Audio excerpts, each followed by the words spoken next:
Hai guys, kamu pernah merasakan yang namanya dilema gak sih? Dilema saat semua pilihan sama-sama berat. Jadi mari kita bahas guys. Hai, selamat datang di audio kehidupan. Mari belajar dari pengalaman hidup manusia. Halo semuanya, selamat datang kembali di audio kehidupan. Tempat di mana kita tidak sedang menggurui hidup kita, tidak juga memaksa diri untuk selalu kuat. Dan disinilah kita hanya duduk bersama dan mengakui satu hal yang sederhana banget. Hidup memang sering tidak adil dalam membuat pilihan. Tapi hidup itu pilihan ya guys. Ada masa di mana kita berharap diberi jalan yang jelas, hitam atau putih, benar atau salah. Tapi yang datang justru warna abu-abu, hidup yang abu-abu banget, dan semuanya terasa berat.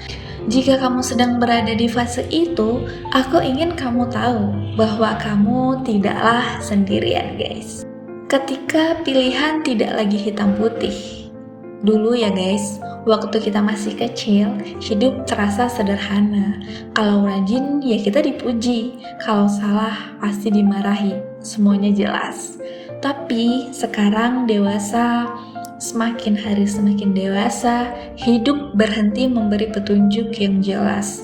Ada pekerjaan yang memberi gaji, tapi menguras jiwa. Ada mimpi yang indah, tapi tidak memberi rasa aman. Dan di titik itu, kita mulai melelahkan, bukan karena hidup, tapi karena harus memilih. Dilema adalah luka sunyi, tidak berdarah, tapi terus terasa.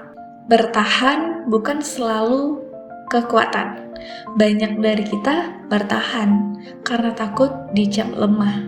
Padahal tidak semua yang bertahan itu kuat loh guys. Ada yang bertahan karena takut sendirian, takut memulai ulang, atau takut kehilangan identitas. Dan kita jarang jujur tentang itu. Kita memaksa diri untuk tahan sedikit lagi, harus bertahan selalu, tidak sedih selalu, sampai lupa kapan terakhir kali merasa hidup. Jika hari ini kamu lelah, itu bukan tanda kamu gagal, itu tanda ada sesuatu yang perlu didengarkan. Melepaskan juga punya harga kok. Melepaskan sering terlihat seperti jalan keluar, tapi sebenarnya itu juga kehilangan. Kehilangan rasa aman, kehilangan rutinitas kita, dan kehilangan versi diri yang lama. Dan itu sangatlah menakutkan. Tidak semua orang yang berani melepas langsung merasa lega. Banyak yang justru merasa kosong dulu, dan itu gak apa-apa. Itu wajar banget. Karena perubahan yang sehat tetap terasa menyakitkan di awal. Memilih dengan sadar, bukan terpaksa. Kita harus memilih apapun dengan sadar, dengan pikiran terbuka, dengan kepala dingin, bukan terpaksa. Dilema tidak harus diselesaikan dengan cepat. Kadang ia hanya ingin dipahami apa yang sebenarnya kamu takuti, kehilangan apa yang paling membuatmu gemetar, dan apa yang selama ini kamu korbankan secara diam-diam. Pilihan yang baik bukan yang terlihat paling benar di mata orang lain, tapi yang paling jujur pada dirimu sendiri. Dan ini ada beberapa pertanyaan yang akan aku berikan dan jawaban yang akan aku tuangkan secara mataku. Kenapa dilema terasa begitu melelahkan?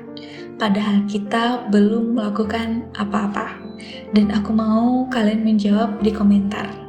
Menurutku, karena dilema bukan soal tindakan, tapi soal tarik-menarik di dalam diri sendiri. Banyak orang merasa lelah, bukan karena hidupnya yang berat, tapi karena setiap hari pikirannya itu berdebat. Bertahan atau pergi? Aku ingin bertahan atau aku ingin menetap? Menunggu atau melangkah?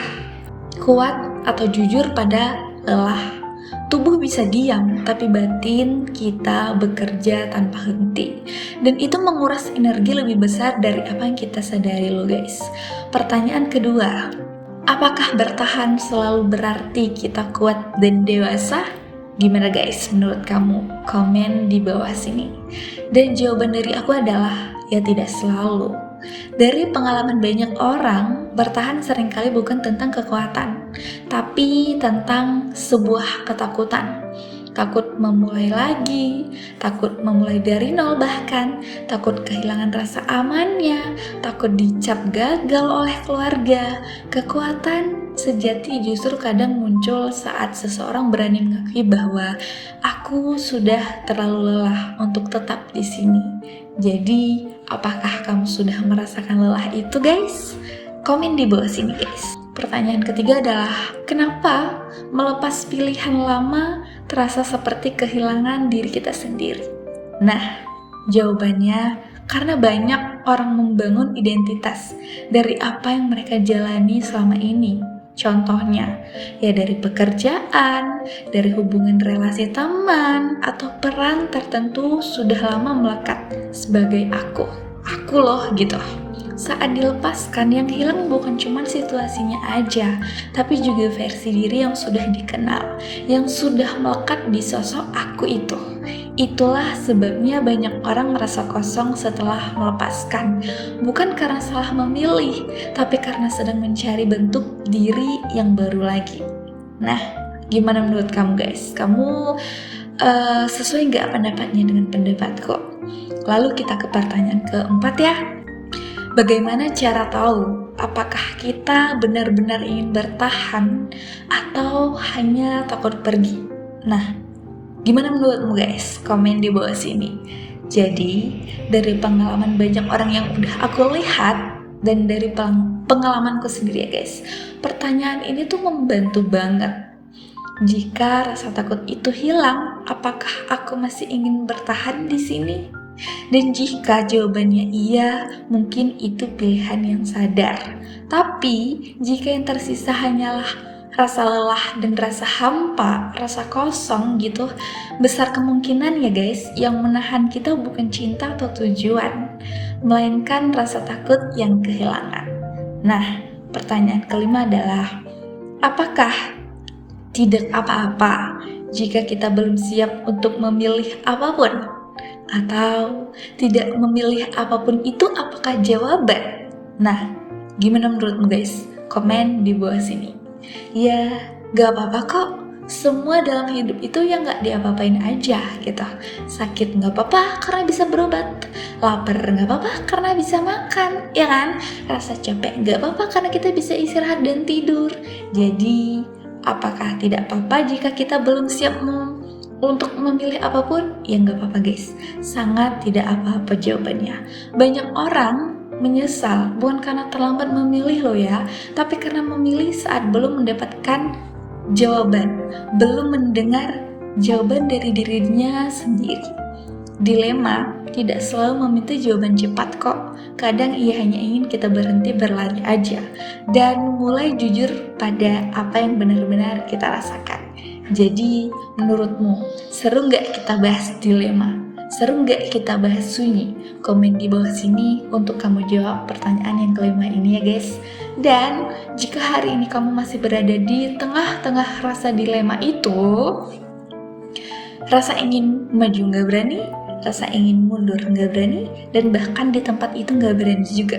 Aku harap kamu tidak terburu-buru untuk membenci dirimu ya guys. Pelan-pelan aja, santuy aja, bernapas dulu. Kamu tidak harus selalu kuat setiap hari kok guys. Dan semangat terus ya teman-teman. Aku ingin kalian ambil hal positif dari video, audio, kehidupan dari pengalaman manusia tentang dilema kali ini. Dan jangan lupa subscribe aku biar kita ketemu lagi di obrolan berikutnya. Jangan lupa like juga dan jangan lupa untuk share juga video ini kalau ada temanmu yang lagi merasakan dilema. Dan terima kasih sudah menemani aku di audio kehidupan judul dilema ini. Sudah siap untuk mendengarkan curhatan aku tentang dilema ini, dan tolong jawab pertanyaan-pertanyaan itu di komen sini biar kita tahu apa pendapatmu ya guys. Dan jika kamu merasa ditemani, berarti kita sudah sampai di tujuan yang sama, yaitu ingin merasakan dilema, ingin merasakan jawaban dari sebuah dilema. Dan ini adalah pengalaman manusia yang berawal dari pengalamanku. Bye bye, sampai jumpa di audio berikutnya.